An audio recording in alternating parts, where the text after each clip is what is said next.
রাঁধুনি আমাদের শেফ ভাড়া করে নিয়ে আসা হয়েছে। কোথা থেকে গো? জয়পুর থেকে নাকি?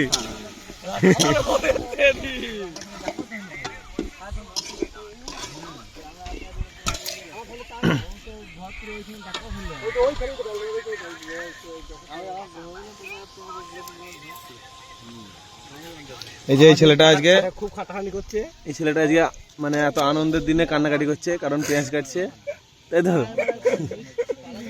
কই চোখে জল, কই পেঁয়াজ কাটছিস? তা আমার চোখে জল নাই।